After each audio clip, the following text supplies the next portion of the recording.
Ancestor Suyang और उसके disciple map को फॉलो करते हुए एक रेगिस्तान वाले इलाके में आ जाते हैं जहाँ पर चारों तरफ मिट्टी ही मिट्टी होती है।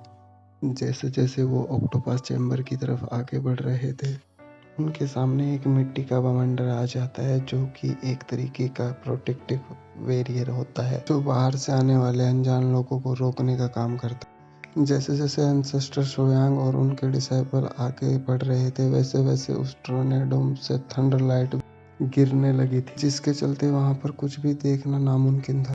तभी बन्नी करो वहां पे बोलता है, यहाँ पर इतनी ज्यादा धूल मिट्टी है, मेरे लिए तो यहाँ पे आंखें खोलना भी बहुत ज्यादा मुश्किल होता जा रहा है।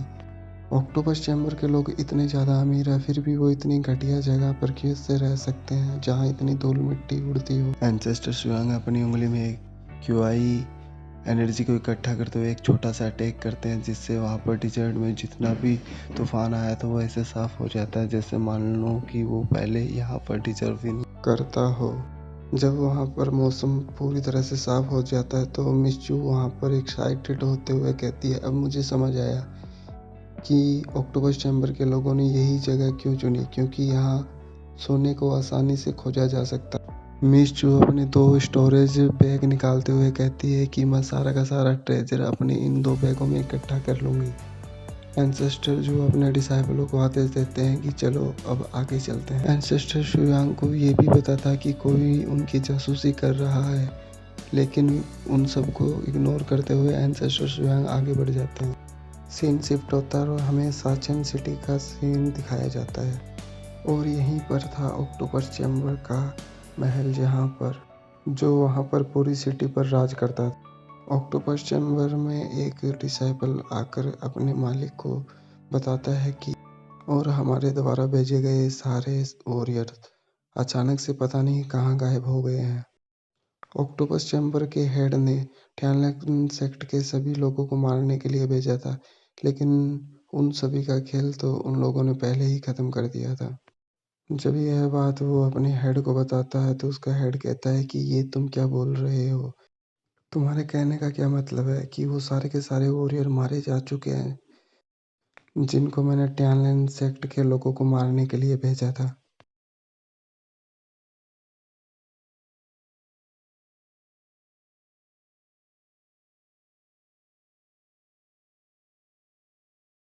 उस लीडर की नज़र अपने एक सैनिक पर जाती है जो कि उसे हवा दे रहा था।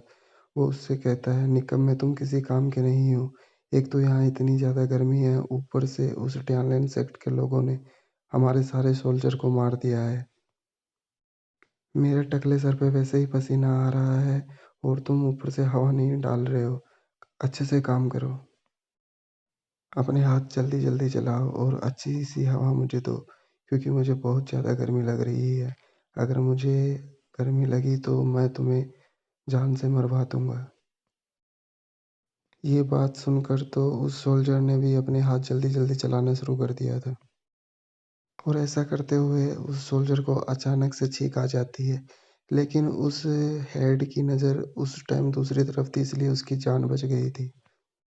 जिसके बाद वो दोनों सोल्जर उसको तेज तेज हवा डालने लग जाते हैं, लेकिन हवा डालते डालते उनको अचानक से नींद आ जाती है, जो देखकर हेड उन्हें गुस्से से कहता है, निकम्मे लोगो, तुम्हें और कोई काम नहीं है, तुम इतने आलसी कैसे हो सकते हो।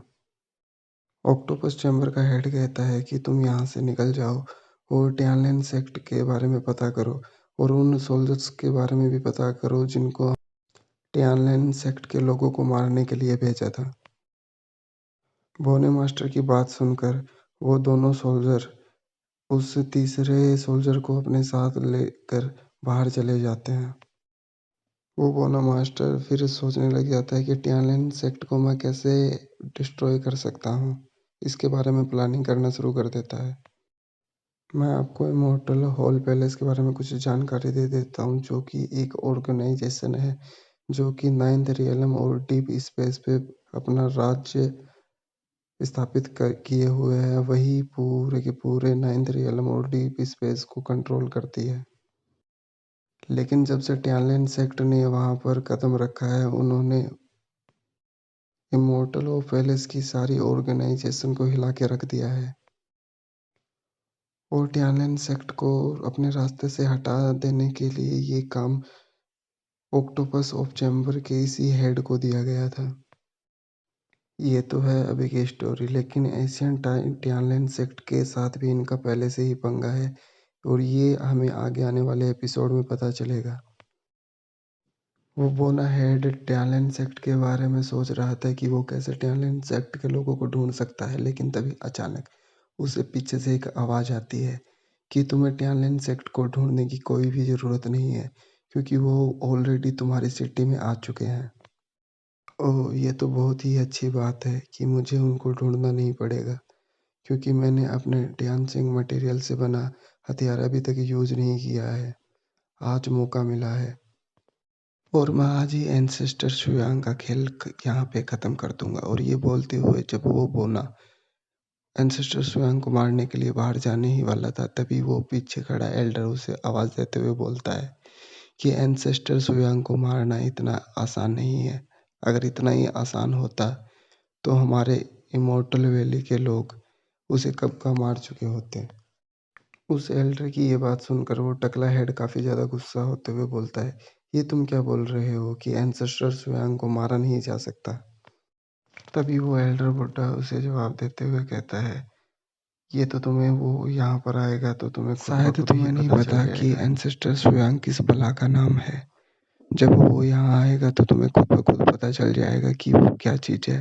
और ये कहते हुए वो एल्डर वहाँ से तुरंत गायब हो जाता है। उस एल्डर